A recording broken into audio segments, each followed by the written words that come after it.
आप देख रहे हैं लव इंडिया नेशनल, क्योंकि इरादे हमारे साथ हैं, इसलिए लोग खिलाफ हैं, फिर भी हम आपको दिखाते हैं कड़वा सच। देखिए, जो अभी मेरी काउंटिंग चल रही है, 1 लाख से ज़्यादा से वोटों से माशाल्लाह मैं आगे चल रहा हूँ। और मैंने पहले भी कहा था इंशाल्लाह हमारी जो सीट जीतेगी ऐतिहासिक वोटों से जीतेगी।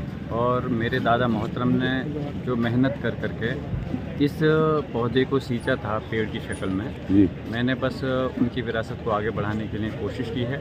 और उसमें मुझको सरपरस्ती माननीय अखिलेश यादव जी की मिली, और मेरे कौम और पूरी जनता, हर वर्ग समाज के लोगों ने जो वोट दे करके अपनी मोहब्बत का इज़हार किया है, मैं उनका शुक्रिया अदा करता हूं और एहसानमंद रहूँगा कि उन्होंने जो मुझ पर भरोसा जताया है।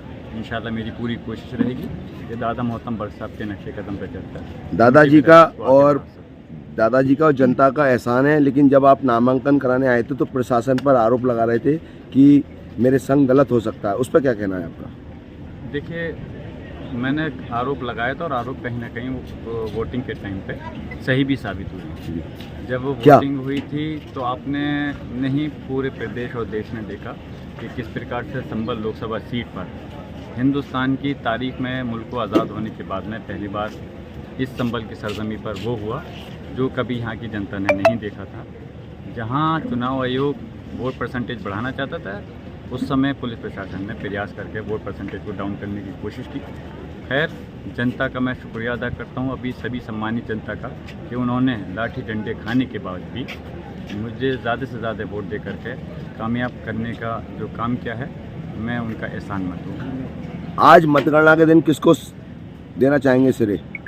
वो तो मैंने अभी बता दिया। शेरे देखिए, सबसे पहले मैं अपने अल्लाह का शुक्र अदा करता हूँ, और फिर दादा मोहतरम बख्श साहब की जो वो है, मैं चाहूँगा अल्लाह इस मौके पर मैं दुआ करूँगा कि उनके ही बदौलत मैं राजनीति में आया है, विधायक भी उनका सपना था मैं बना, और आज इन हालात में मैं दादाजी को रचना चाहता, लेकिन MP उनके टिकट के उस पर मैं लड़ा।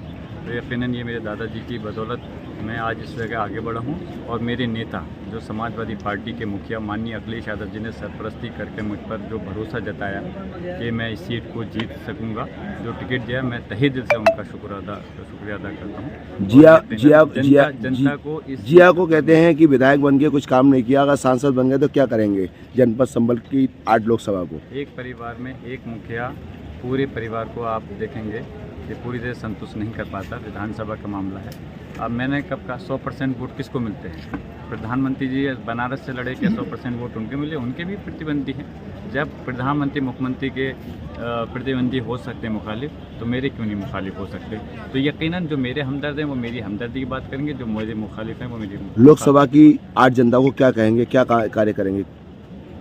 मैंने आपको बता दिया, दोबारा से बता देता हूँ। मैं सबसे पहले शुक्रिया अदा करता हूँ, एहसानमंद हूँ, और मेरी कोशिश रहेगी कि दादा मोहतरम बख्श साहब के नक्शे कदम पर चलकर उनकी विरासत को आगे बढ़ाते हुए पूरी ईमानदारी के साथ, पक्षपात नहीं करेंगे, बगैर किसी पक्षपात के आम जनता का, गरीब लोगों का काम करूँगा, और इस क्षेत्र के लिए जो भी विकास हो सकता है उसको आगे बढ़ाने का काम।